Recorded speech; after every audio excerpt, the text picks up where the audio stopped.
Hi, I'm going to show you how to plant amaryllis bulbs to get beautiful holiday blooms. Alright, so you're going to first choose a pot that has drainage, or if you have a plastic pot that you can set into a decorative pot, that works as well. Get a pot that has at least 6 inches of space for a large amaryllis bulb. Bulbs will have this little protective wrap over it. So all you have to do is take this off like this, and you can see, check the bulb to make sure it's not squishy or any signs of rotting. And you'll see some of the roots are still on there. They prune them off before we get them in the store. So take your pot and your bulb, and you can do just one bulb per pot. And what you want to do is fill the pot up with well-draining soil. So plenty of perlite in there. And I like to do about halfway with soil. And then take your bulb, and I like to do a little digging down just slightly.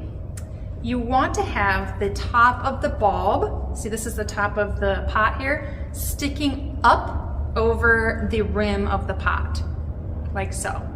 So I'm gonna hold it right there because that's where I want it.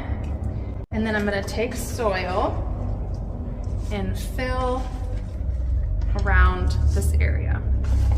Now I'm getting a little messy, but that's fine. That's how it goes with planting.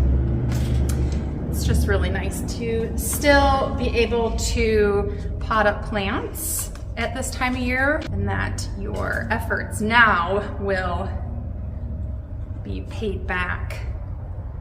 All right, so the soil is about halfway up the bulb, and you can see it sticking out here. And I just like to tap it down, and then I'm not gonna water it, but you do water it in so the soil is moist. Water it enough so then the water comes out the bottom of the pot. That will indicate all the soil around the roots have gotten adequate moisture. And you don't need to water these very often. It's usually about only 1/4 cup of water a week. These don't need to go through a chilling period like other fall bulbs that you can force to bloom during the winter. So all you do is you pot it up, put it in indirect bright light or bright sunlight, and then before I set it in its spot, after I water it, I like to place some decorative moss around the top.